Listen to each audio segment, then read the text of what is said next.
Halo Mina, kembali lagi bersama DG. Oke, pada kesempatan ini, DG akan membahas alur cerita anime One Punch Man episode spesial bagian pertama, di mana episode ini mengisahkan tentang perjuangan si botak Saitama menjadi seorang hero profesional. Tapi sebelum lanjut, buat kalian yang baru saja menemukan channel ini, silahkan untuk subscribe dulu ya. Jangan lupa juga untuk menyalakan notifikasinya, agar kami semakin semangat untuk menghadirkan konten-konten terbaik buat kalian. Oke, gak usah berlama-lama lagi, persiapkan diri kalian, and enjoy!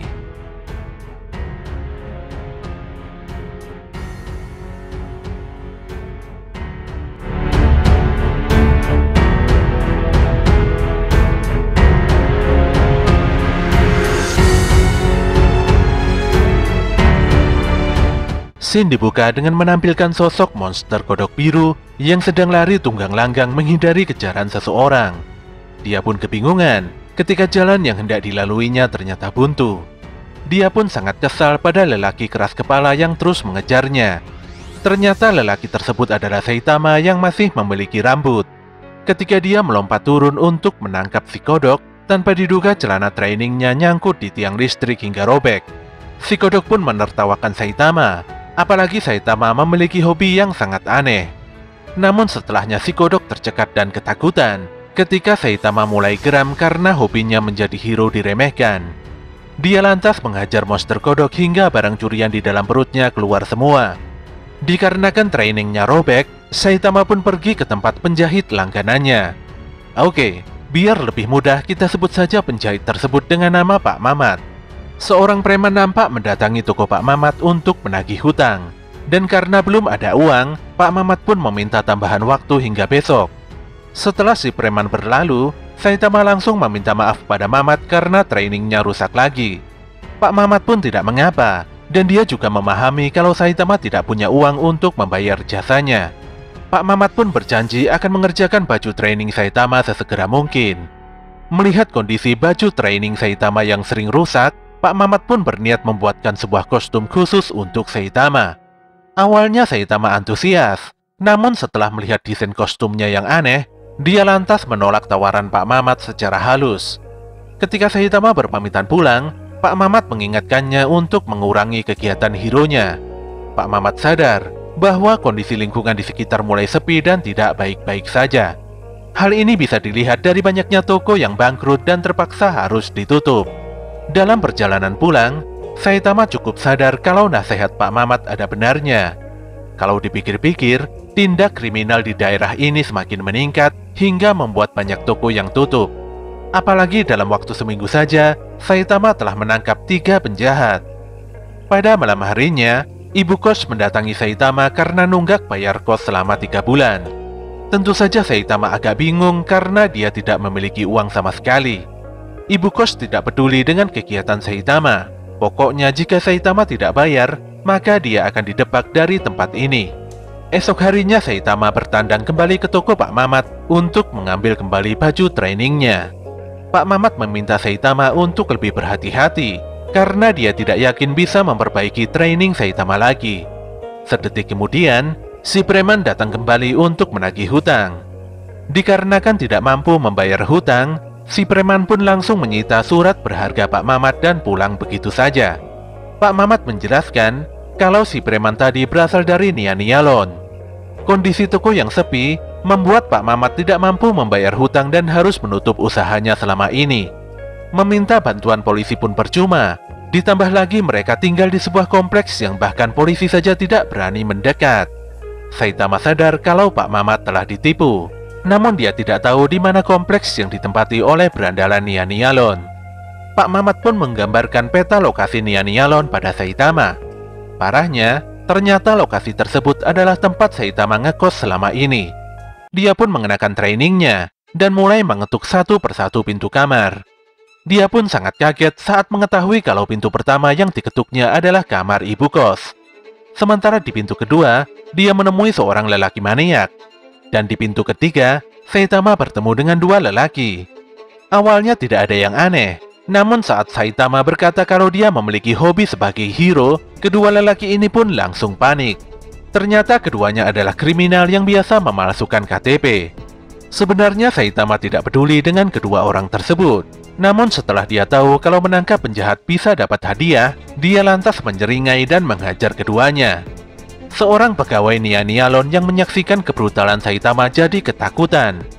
Dia pun langsung menelpon bosnya untuk mengabarkan situasi buruk ini. Si bos pun agak kaget karena Saitama telah membereskan beberapa anak buahnya. Tak berselang lama, Saitama pun telah sampai di kamar bos Nia Nialon. Tanpa basa-basi, Saitama meminta si bos untuk mengembalikan surat berharga milik Pak Mamat. Dia merasa susah sekali jika tidak ada Pak Mamat yang memperbaiki pakaiannya. Si bos pun mulai kesal dengan kelakuan Saitama yang polos dan datar-datar saja.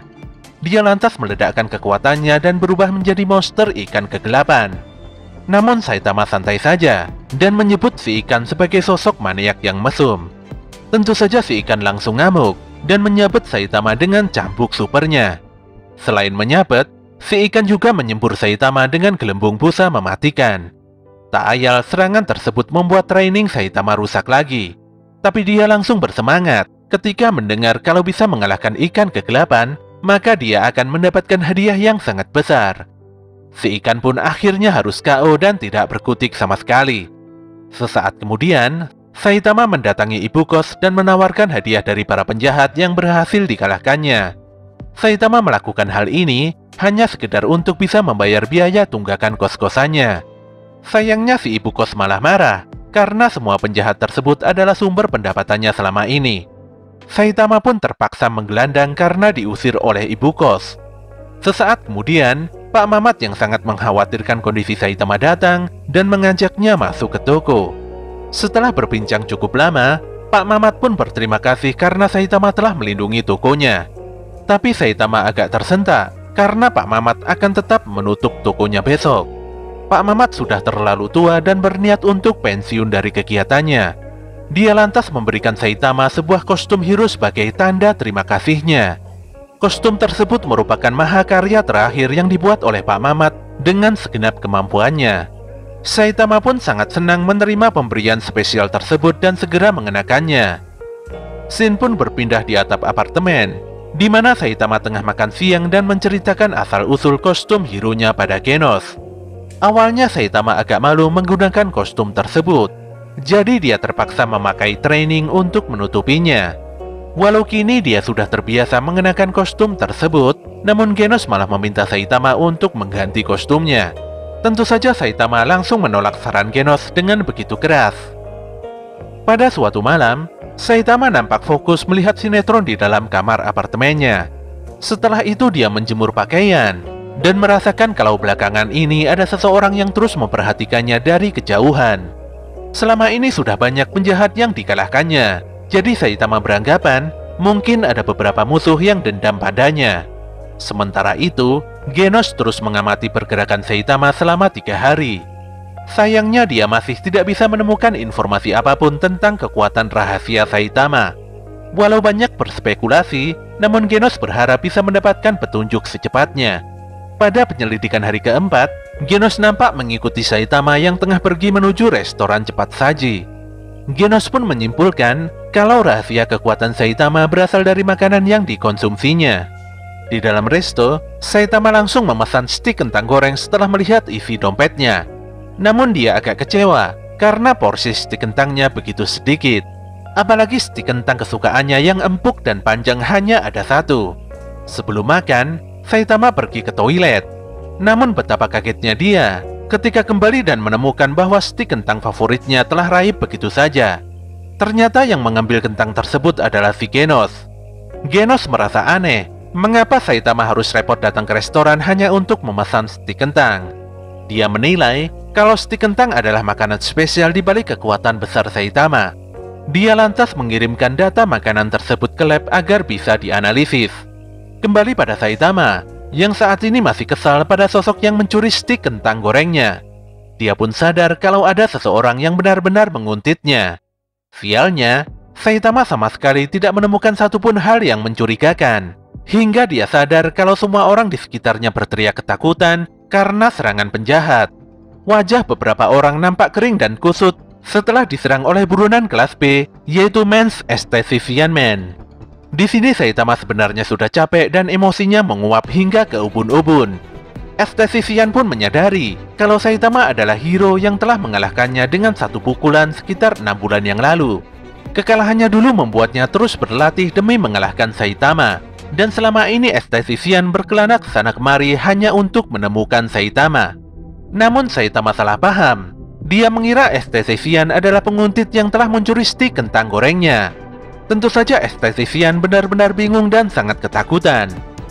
Sementara itu di laboratorium, Genos meneliti kandungan stik kentang milik Saitama. Dia pun sangat pusing karena makanan tersebut tak ubahnya seperti kentang goreng biasa. Dan pada akhirnya si Genos tidak mendapatkan satupun petunjuk.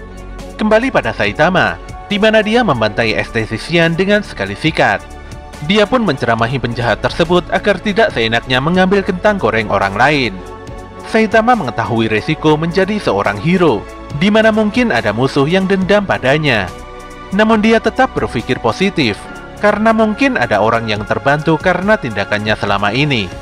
Waktu pun terus berjalan, dan sudah 3 tahun berlalu sejak dia menjalani pekerjaan hero-nya ini. Dia pun membutuhkan seseorang yang menyadari semua aksinya selama ini. Saat itu dia pun teringat dengan sosok cyborg yang berniat untuk menjadi muridnya.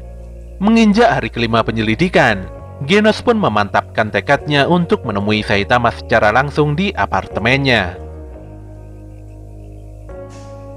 Di sebuah gudang terbengkalai, seorang bos kartel dan beberapa anak buahnya tengah menginterogasi Genos.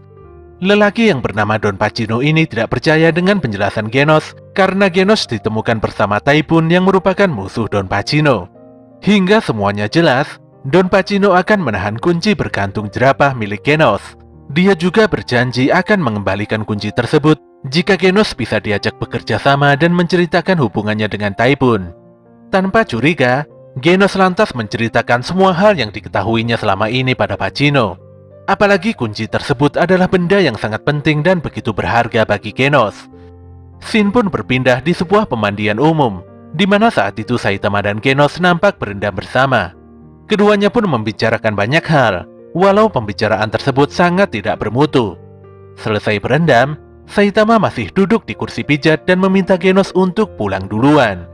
Dia lantas memberikan sebuah kunci pada Genos, yang ternyata kunci tersebut adalah kunci kamar apartemen Saitama. Dikarenakan sering terjadi aksi kejahatan, Saitama meminta Genos untuk menjaga dan tidak menghilangkan kunci tersebut.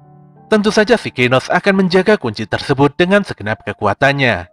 Don Pacino benar-benar kesal mendengar cerita Genos yang begitu payah. Genos pun meminta pada Pacino agar segera mengembalikan kuncinya, karena benda tersebut adalah milik sang guru yang sangat dihormatinya. Untuk lebih mendetailkan ceritanya, Genos juga mendapatkan tugas penting dari Saitama, di mana dia harus berbelanja beberapa bahan di 2 supermarket yang berbeda. Ketika hendak menuju supermarket pertama, Genos mendapatkan sinyal serangan monster sekitar 5 km dari supermarket. Tanpa pikir panjang, dia pun langsung menuju TKP. Setelah mengalahkan monster toilet, Genos sadar kalau dia sudah kehabisan waktu. Dan benar saja, dia tidak bisa berbelanja barang diskonan karena kelewatan waktu 2 detik saja. Don Pacino pun agak kebingungan mendengarkan cerita Genos yang tidak nyambung, padahal yang dia tanyakan hanyalah hubungan antara Genos dan Taipun. Tapi Genos langsung bercerita tentang kejadian di supermarket kedua, di mana dia menemukan kalau supermarketnya telah tutup. Di sanalah dia bertemu dengan Don Pacino dan Taipun. Intinya, Genos sama sekali tidak memiliki hubungan apapun dengan Taipun. Tentu saja Don Pacino sangat marah, karena sedari tadi dia telah mendengarkan bacotan Genos yang tidak jelas. Sekali lagi si Genos meminta Pacino untuk mengembalikan kunci sesuai janji. Don Pacino pun naik pitam. Dia dan anak buahnya langsung mengeluarkan senjata api untuk membunuh Genos. Selain itu, Pacino mengungkapkan kalau gengnya adalah buronan penjahat kelas C. Saat itulah Genos sadar kalau Pacino tidak berniat untuk mengembalikan kuncinya. Don Pacino pun menembaki Genos dengan brutal, namun dia langsung jadi gosong ketika Genos melepaskan serangan api melalui tangan kanannya. Genos pun menyelamatkan Taipun dan pergi meninggalkan Pacino beserta anak buahnya begitu saja. Sesaat kemudian, Genos menceritakan semua hal yang dialaminya pada Saitama. Namun Saitama tidak masalah sama sekali, karena dia memiliki kunci cadangan serta beberapa bahan makanan simpanan. Genos pun merasa payah karena tidak mampu menyelesaikan tugas kecil dari gurunya. Namun dia membeli beberapa daging super mahal untuk makan malam. Tentu saja Saitama agak terkejut sekaligus senang karena malam ini dia dan Genos bisa makan sukiyaki. Oke, cerita pun masih terus berjalan. Kali ini di dalam hutan, Sonic mengalami mimpi yang sangat buruk di mana dia menerima pukulan keras Saitama di biji selangkangannya. Saat terbangun, dia disapa oleh seorang pemburu yang kita sebut saja namanya Pak Somat. Menurut Somat, rintihan Sonic benar-benar sangat kencang. Pemburu ini pun bertanya pada Sonic tentang sosok Saitama, karena ninja ini ngelindur sambil berkata Saitama dan Saitama terus-terusan. Tentu saja si Sonic sangat kaget mendengar komentar Pak Somat. Dia lantas pergi menyendiri di sebuah pohon besar yang di batangnya terukir wajah Saitama. Bagaimanapun juga, dia baru sekali ini mengalami hal serumit ini. Kalah dalam pertarungan adalah hal yang biasa, namun kali ini kondisinya sangat berbeda dan di luar kuasanya. Satu kesalahan membuat Sonic kalah telak, padahal seharusnya tidak ada perbedaan mencolok antara kemampuannya dengan Saitama. Setelah berkonsentrasi penuh, aura Saitama muncul dari dalam pohon dan bertarung dengan aura Sonic.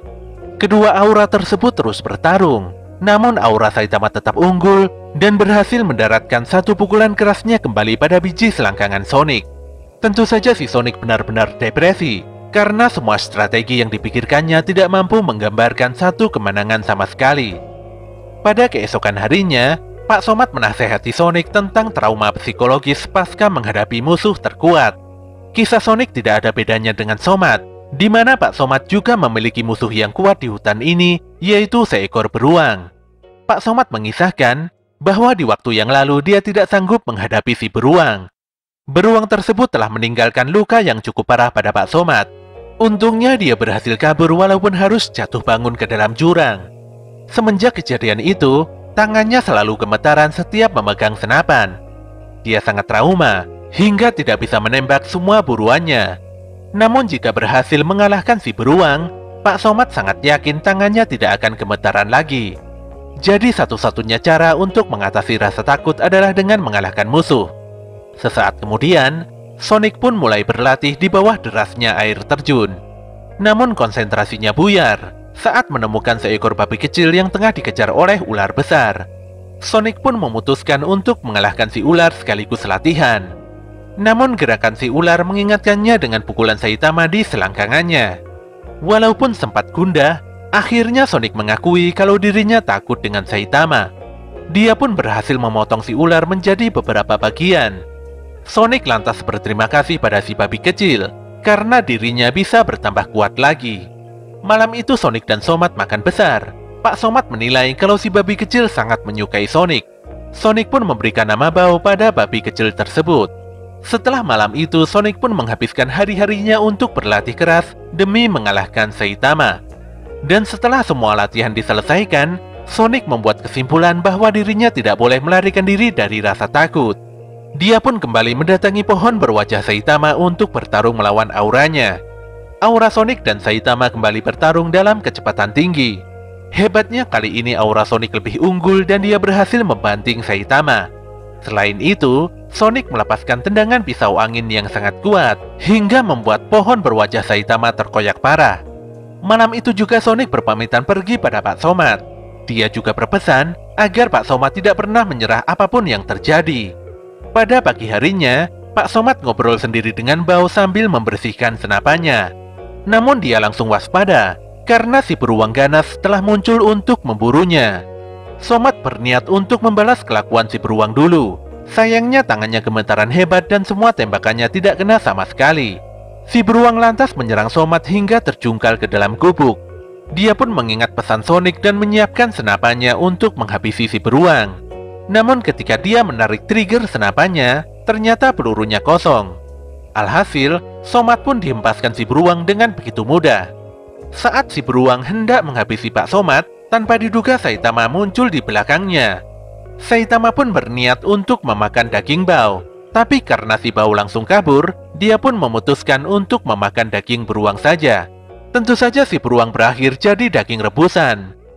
Di sisi lain, Sonic sangat bersemangat untuk mengalahkan Saitama, sementara Pak Soma telah sadar dari pingsannya setelah dibangunkan Bao. Bang sangat terkejut ketika menyaksikan Saitama yang mampu menghancurkan meteor besar dengan sekali sikat. Dia tidak sanggup membayangkan apa yang terjadi jika dia sampai menggunakan teknik rahasia tinju aliran air penghancur batu. Bang yang sangat tertarik dengan sosok Saitama lantas melakukan penyelidikan secara khusus. Kebersamaan Saitama dan Genos membuat Bang berpikir kalau kedua hero tersebut adalah guru dan murid. Namun di otaknya timbul banyak pertanyaan. Mengapa Genos yang merupakan hero kelas S mau menjadi murid Saitama yang hanya hero kelas C? Dugaan Bang ternyata benar adanya, di mana Saitama dan Genos tidak lain adalah guru dan murid. Dia kagum dengan Saitama yang mampu memberikan wejangan pada muridnya dengan hal-hal yang sepele. Genos juga sangat tanggap dengan ajaran Saitama, berbeda 100% dengan murid Bang yang bernama Charanko. Di balik semak belukar, Bang pun merenung sendiri. Jika dia hanya diam saja, bisa-bisa masa depan teknik tinju aliran air penghancur batu akan binasa. Dia pun akhirnya melakukan pendekatan pada Saitama. Sekilas dia menilai, penampilan fisik Genos jelas lebih kuat dari Saitama. Demikian juga dari segi kelas, Genos juga jauh lebih unggul. Bang pun berpikir, mungkin saja Saitama menguasai ilmu bela diri yang melebihi ukuran kelas ataupun peringkat. Dari sini Bang sudah bisa menyimpulkan bahwa Saitama adalah sosok guru yang luar biasa.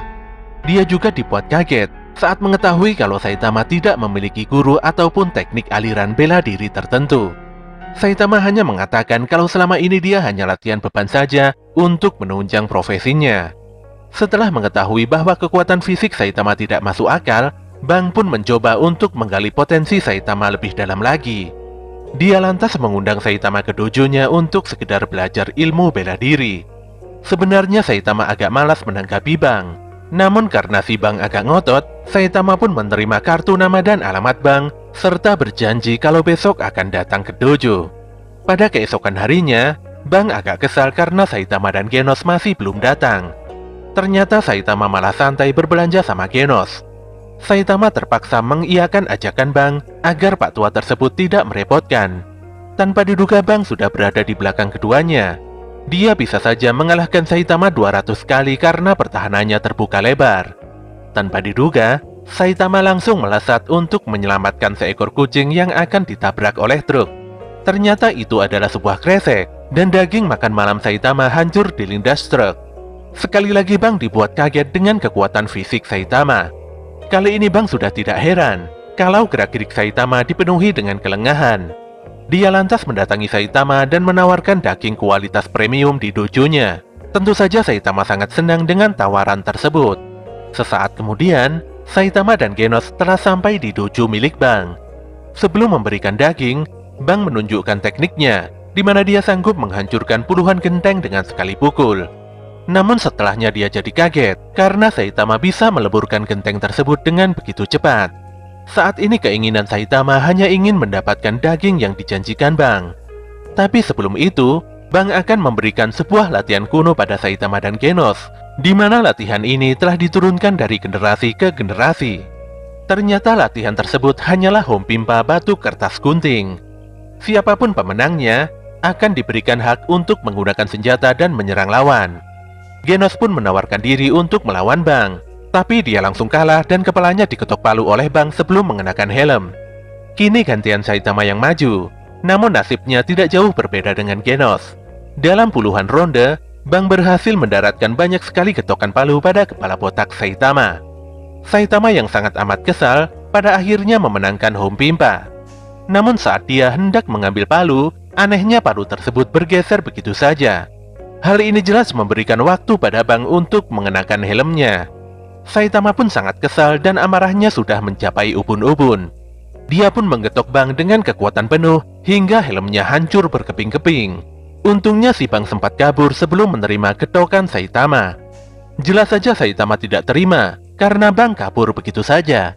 Bang pun mengakui kekalahannya dan dia tidak mau mati konyol melawan Saitama. Yang jelas, Bang menilai kalau Saitama sangat menikmati kegiatan barusan hingga mengerahkan kekuatan penuhnya. Bang pun kembali menawarkan pada Saitama dan Genos untuk bergabung ke dalam dojonya. Namun Saitama benar-benar tidak berminat sama sekali dengan tawaran tersebut. Adegan pun berpindah pada monster lobster yang terkepung oleh geng Fubuki. Ketika Lily maju, tanpa diduga si lobster menyemburkan cairan asamnya yang sangat mematikan. Untungnya Fubuki datang dan menyelamatkan Lily dari semburan monster tersebut. Fubuki lantas meminta Lily dan yang lainnya agar tidak gegabah dan fokus. Sedetik kemudian, Fubuki menyerang si lobster dengan teknik badai salju neraka hingga membuat monster tersebut tidak berkutik. Pada keesokan harinya, Fubuki sangat kesal karena tidak ada satupun berita yang memuat tentang gengnya yang berhasil mengalahkan seekor monster. Faktanya, surat kabar pagi ini memberitakan tentang seekor monster kuat yang sulit dikalahkan oleh hero kelas S sekalipun. Saking marahnya, Fubuki langsung menggebrak meja dan pergi meninggalkan anak buahnya. Disinilah diketahui kalau Fubuki adalah adiknya Tatsumaki. Tatsumaki yang hampir tidak melakukan apapun, nyatanya masih menjadi topik utama di berita. Beberapa saat kemudian, Fubuki nampak pergi ke stasiun dan menumpangi kereta ekspres menuju kota Z. Dia masih bertanya-tanya, mengapa tidak ada satu berita pun tentang gengnya. Dia sangat iri dengan Tatsumaki, yang mana selalu muncul di berita walau tidak melakukan apa-apa. Tanpa diduga, Genos duduk bersebelahan dengan Fubuki yang merupakan hero kelas B peringkat pertama. Genos hanya melirik dan diam saja ketika mengetahui Fubuki menitikkan air matanya. Namun si Genos langsung menyapa Fubuki saat boxnya yang berisi kepiting bergerak-gerak. Genos pergi ke kota sebelah dan membeli kepiting tersebut untuk Saitama. Sesaat kemudian, Genos mendapatkan informasi dari asosiasi hero kalau kereta yang ditumpanginya ternyata ada bom. Buso menjelaskan bahwa kriminal yang melakukan hal ini adalah serial bomber, di mana dia adalah mantan hero yang dikeluarkan dari kelas A. Selain itu, bomber meretas pengendali utama, hingga membuat kereta tidak bisa dihentikan. Bom dipastikan akan meledak di kota Z dengan daya hancur yang sangat luar biasa. Untuk mengantisipasi kemungkinan buruk, asosiasi hero telah memberitahukan pada penduduk untuk mengungsi, walaupun itu bukanlah jaminan mereka akan selamat. Genos lantas meminta semua penumpang untuk segera turun karena di kereta ini ada bomnya. Tapi dia baru sadar kalau kereta sedang melaju sangat kencang, jadi sangat mustahil para penumpang bisa diturunkan sekarang. Tentu saja hal ini membuat semua penumpang panik dan komplain pada kondektur. Untungnya Fubuki segera bertindak dan menurunkan penumpang satu persatu dengan kekuatan espernya. Dia juga memerintahkan Suimu yang merupakan hero kelas C untuk segera menemukan lokasi bom. Di bagian luar, Genos berusaha menghentikan laju kereta dengan kekuatannya sendiri. Sementara Fubuki berhasil menurunkan semua penumpang dan Suimu juga berhasil menemukan bomnya di toilet. Saat ini kurang dari 40 detik hingga kereta tiba di stasiun kota Z. Genos pun meledakkan seluruh kekuatannya untuk menghentikan laju kereta. Pun demikian, kecepatan kereta tidak melambat sama sekali. Setelah menurunkan Suimu dari kereta, Fubuki berencana untuk mengurung area di sekitar bom dan mengarahkan ledakannya ke udara. Namun dia tidak begitu yakin bisa melakukan hal tersebut dengan kekuatannya. Belum sempat menjalankan rencananya, tiba-tiba Fubuki diturunkan dari kereta oleh Tatsumaki. Sementara si Genos malah dihempaskan begitu saja. Tatsumaki menerbangkan kereta ke atas langit dan mengompresi area ledakan di kereta hingga tidak terjadi kerusakan apapun. Tatsumaki agak kesal karena Fubuki tidak segera kabur setelah mengetahui adanya bom. Sedetik kemudian dia pun langsung pergi meninggalkan adiknya begitu saja. Hal ini pun membuat Fubuki sangat down dan sedih. Sesaat kemudian, Suimu datang menemui Fubuki. Dia sangat berterima kasih pada Fubuki karena telah diselamatkan. Saat ini Suimu merupakan hero kelas C peringkat terakhir. Tugas hariannya sangat berat dan dia berencana untuk pensiun menjadi hero. Oleh karena itulah, dia naik kereta untuk berwisata sekaligus menenangkan diri. Pun demikian, Suimu tidak mau menyerah dan mengeluh hingga dia menjadi hero profesional. Bila suatu saat nanti dia dipromosikan menjadi hero kelas B, dia ingin bergabung ke dalam geng Fubuki. Namun untuk saat ini Fubuki tidak mau membahas hal tersebut. Intinya, dia akan membahas hal ini jika Suimu telah menjadi hero kelas B. Fubuki sendiri sudah tidak down dan mengeluh lagi. Dia akan terus maju untuk mengejar ketertinggalannya dari Tatsumaki. Di sisi lain, Genos curhat pada Profesor Kuseno tentang kelemahannya saat ini. Apalagi dia lagi-lagi gagal dalam menjalankan tugasnya untuk berbelanja. Di waktu yang sama, Saitama nampak bosan menunggu kedatangan Genos dan kepiting pesanannya. Walaupun kita semua tahu kalau pesanannya tidak akan pernah datang. Kisah pun beralih di sebuah penginapan, di mana saat itu zombie man terbunuh. Child Emperor nampak serius dan bertanya-tanya, siapakah orang yang membunuh si zombie? Kembali sehari sebelumnya, di mana para hero mendapatkan undangan jamuan khusus dari asosiasi hero karena berhasil menyelamatkan bumi dari malapetaka besar. Pada malam harinya, Sitch mengumpulkan para hero di aula untuk makan malam bersama. Dia sangat berterima kasih atas jasa semua hero, walau sebenarnya dia tidak begitu yakin bencana yang diprediksi oleh nenek si Babawa telah berakhir. Semua orang pun makan malam dengan begitu gembira. Shin pun kembali menampilkan zombie man yang terbunuh.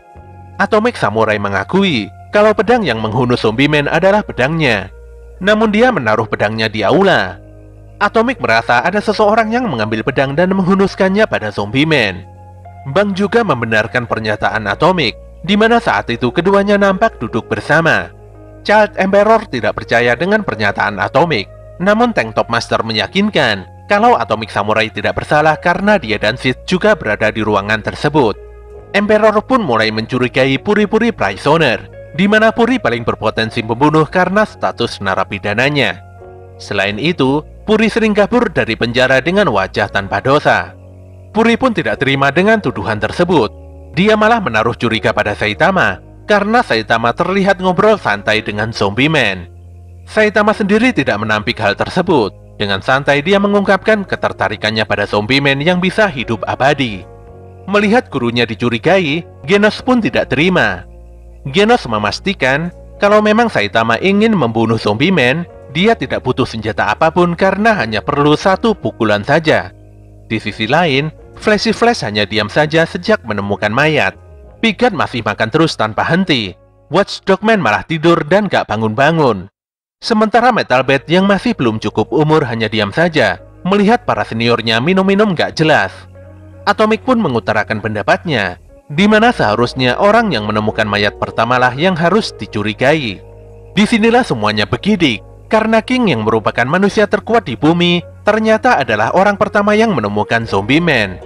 Sedari tadi dia hanya diam saja, karena tidak ada yang bertanya. Setelah ditanyai Emperor, King pun bercerita kalau dia hendak menuju mesin penjajah untuk membeli minuman. Saat itulah dia menemukan jasad zombie man dan melapor ke lobi. Saat ditanyai alibinya, King hanya menjawab kalau dia mandi di kamar dan langsung tidur begitu saja.